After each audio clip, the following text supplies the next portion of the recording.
Hello दोस्तों, स्वागत है आप लोगों का फिर से ज्ञान ऑडियो बुक में। दोस्तों, आज मैं लेकर आई हूँ आप लोगों के लिए एक और ग्रंथ की समरी जो सबसे पॉपुलर है, श्री भगवत गीता। तो आइए शुरू करते हैं बिना किसी देरी के। श्री भगवत गीता में कुल 18 अध्याय हैं। आज हम एक एक करके सभी अध्यायों का अध्ययन करेंगे। पहला अध्याय, अर्जुन विषाद योग। युद्ध के मैदान में अर्जुन देखता है कि सामने कौरवों की सेना खड़ी है। उस सेना में उसके सगे संबंधी, मित्र, रिश्तेदार, गुरु आदि है जिनसे उसे युद्ध करना था। मैं इनकी हत्या कैसे कर सकता हूँ?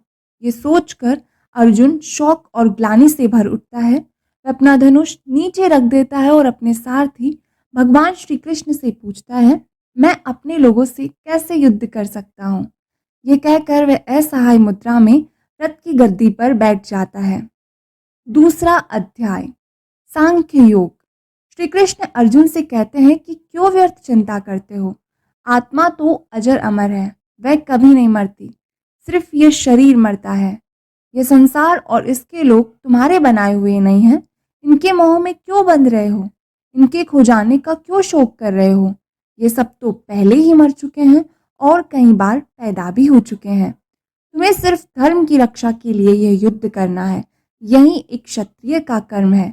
ये सुनकर अर्जुन श्री कृष्ण से कहता है कि अभी भी उसके मन में बहुत से संशय है और उसे सब कुछ विस्तार से बताइए। तीसरा अध्याय, कर्म योग।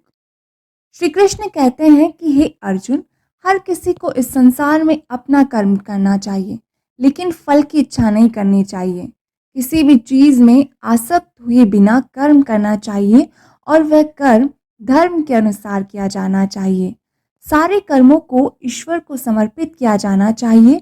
यदि तुम युद्ध भी नहीं करते हो तो वह भी एक कर्म ही होगा, लेकिन इससे धरती पर बुरे लोगों की संख्या बढ़ जाएगी, जिसकी वजह से पाप फैल जाएगा।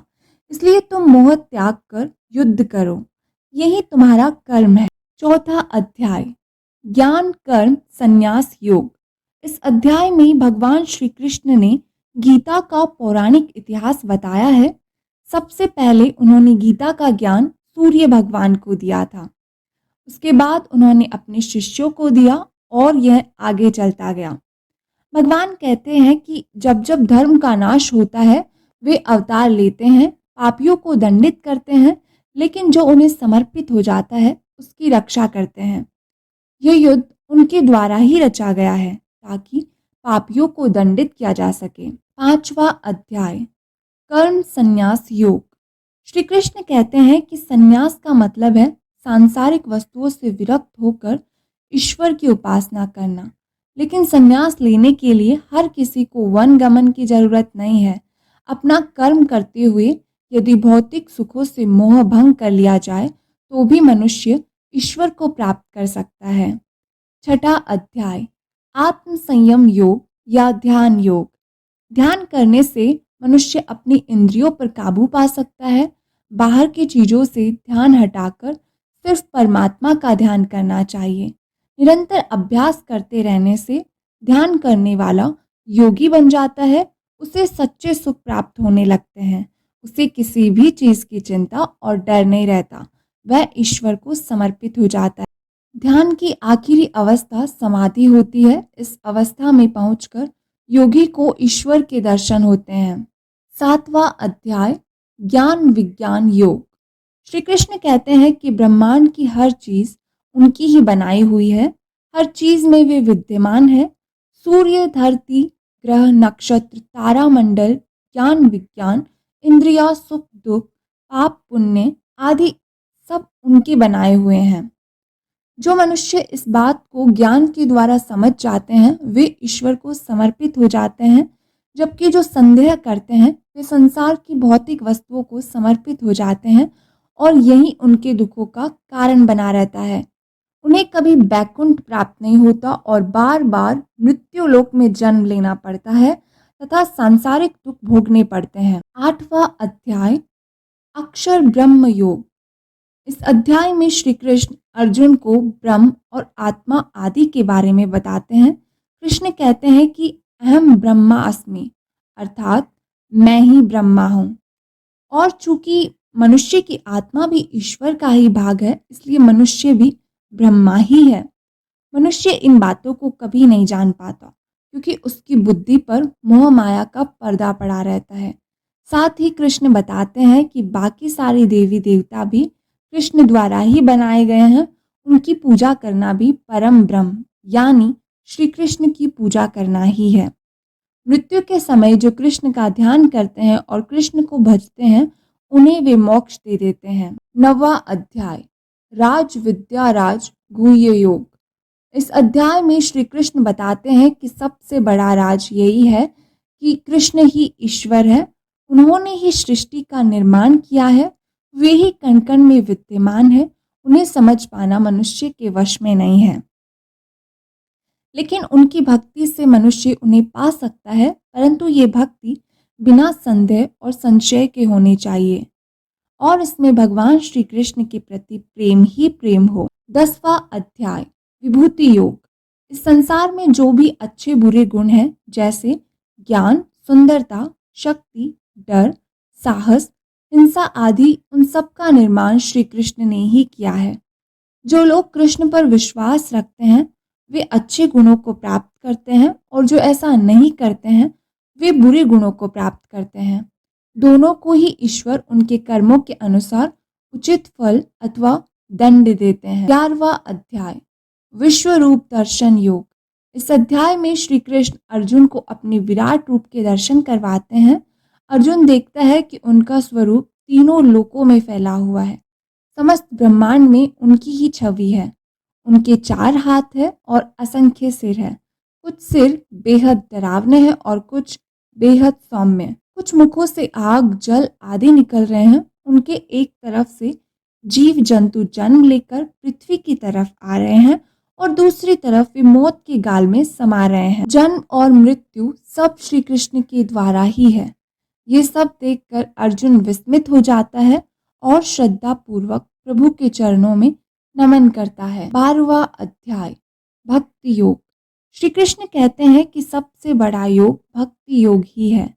यदि कोई बड़े बड़े वेद पुराण नहीं पढ़ सकता, यज्ञ हवन तप आदि नहीं कर सकता, तो उसे भक्ति योग का सहारा लेना चाहिए। मनुष्य को ईश्वर के प्रेम में लीन होकर उसकी भक्ति करनी चाहिए, उसके भजन गाने चाहिए, उसका मनन चिंतन और गुणगान करना चाहिए। स्वयं को पूरी तरह से श्री कृष्ण के चरणों में समर्पित कर देना चाहिए। ऐसे भक्त श्री कृष्ण को परम प्रिय होते हैं और वे खुद उनके भक्त हो जाते हैं। मीरा और सूरदास सच्चे भक्तों का उदाहरण है। ऐसे भक्तों को प्रभु मोक्ष प्रदान करते हैं। 13वां अध्याय, क्षेत्र क्षेत्रज्ञ विभाग योग। जो व्यक्ति शरीर, आत्मा, परमात्मा और ज्ञान के रहस्यों को समझ जाता है वह इस संसार के बंधनों से मुक्त हो जाता है।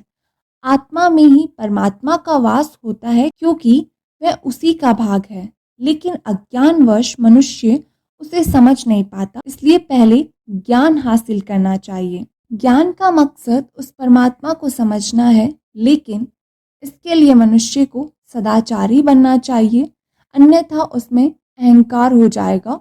फिर वह इस रहस्य को समझा नहीं पाएगा और परमात्मा को अपने भीतर खोज भी नहीं पाएगा। 14वां अध्याय, गुण त्रय विभाग योग। इस अध्याय में श्री कृष्ण ने 3 गुणों के बारे में बताया है। ये 3 गुण है सात्विक, तामसिक और राजस्विक। सात्विक लोग शाकाहारी भोजन करते हैं, सादे वस्त्र धारण करते हैं, बातों से मृदुल होते हैं, वह ईश्वर की भक्ति करते हैं। मृत्यु के बाद ये मोक्ष प्राप्त करते हैं। तामसिक प्रवृत्ति वाले लोग मांसाहारी भोजन करते हैं, गंदे वस्त्र पहनते हैं, हिंसक होते हैं, वे कभी भी ईश्वर की स्तुति नहीं करते। मृत्यु के बाद ये नरक भोगते हैं। राजस्विक लोग भोग विलास में रुचि लेते हैं, इनमें दोनों के गुण होते हैं। मृत्यु के बाद इन्हें कर्मानुसार स्वर्ग व नरक दोनों मिल सकते हैं। 15वां अध्याय, पुरुषोत्तम योग। वेदों के अनुसार सारे ज्ञान का निचोड़ है कि मनुष्य को मोह माया का त्याग कर खुद को ईश्वर के चरणों में समर्पित कर देना चाहिए। यही सबसे बड़ा योग है। मोह माया के कारण मनुष्य ईश्वर को प्राप्त नहीं कर पाता है क्योंकि उसका मन धन वह अन्य भौतिक चीज़ों से प्रेम करने लगता है। इससे वह ईश्वर प्राप्ति के मार्ग से दूर हो जाता है। उत्तम पुरुष वही है जो मोह का त्याग करके खुद को ईश्वर की भक्ति में समर्पित कर दे। 16वां अध्याय, दैवासुर संपद विभाग योग। मनुष्यों में दो तरह की प्रवृत्ति पाई जाती है, देव व दानव। देव वृत्ति वालों में बहुत से अच्छे गुण होते हैं, जैसे सेवा भाव, संयम, सच्चाई, ईमानदारी, स्वच्छता, शांति आदि। ये मोक्ष के पात्र होते हैं। इसके विपरीत दानव वृत्ति वाले लोग बुरे गुण वाले होते हैं, जैसे घमंड, ईर्ष्या, क्रोध, काम वासना, हिंसा आदि। ये नरक के पात्र होते हैं। 17वां अध्याय, श्रद्धा त्रय विभाग योग। अर्जुन ने पूछा, जो लोग वेद पुराणों से अलग अपनी मर्जी से भक्ति करना चाहते हैं, उन्हें क्या करना चाहिए?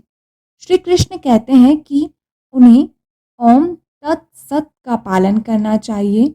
ओम का मतलब है ईश्वर, तत् का मतलब है मोह माया से दूर रहना, सत का मतलब है सच्चाई। अर्थात मनुष्य को मोह माया से दूर होकर सच्चे मार्ग पर चलते हुए ईश्वर की भक्ति करते रहना चाहिए। ऐसे मनुष्य को ईश्वर अपनी शरण में ले लेते हैं और मोक्ष प्रदान करते हैं। 18वां अध्याय, मोक्ष संन्यास योग। इस अध्याय में भगवान श्री कृष्ण अर्जुन को मोक्ष प्राप्ति के मार्ग के बारे में बताते हैं और कहते हैं कि मोक्ष प्राप्ति के लिए सब चीज़ों का मोह त्याग कर मनुष्य को पूरी तरह से ईश्वर को समर्पित हो जाना चाहिए। अपने जीवन के हर कर्म को कृष्ण को ही समर्पित कर देना चाहिए। उनसे अथाह प्रेम करना चाहिए, उन पर पूरी श्रद्धा रखनी चाहिए, उन्हें भजते रहना चाहिए और सन्यासी की भांति किसी भी चीज़ से मोह नहीं करना चाहिए। इस प्रकार जीवन बिताने के बाद मनुष्य मोक्ष को प्राप्त कर सकता है। अंत में कृष्ण अर्जुन से कहते हैं कि अगर वह अब भी युद्ध नहीं करना चाहता है तो वहां से जा सकता है, लेकिन विधि का विधान हमेशा होकर रहता है, कोई न कोई उसके बदले युद्ध कर ही लेगा। लेकिन अब तक अर्जुन का सारा संशय खत्म हो चुका था। वह भगवान श्री कृष्ण को प्रणाम करता है और धर्म युद्ध के लिए तैयार हो जाता है। दोस्तों, उम्मीद है आपको श्रीमद् भगवत गीता की चैप्टर वाइज समरी अच्छी लगी होगी। कृपया दोस्तों के साथ भी शेयर करें। नमस्कार।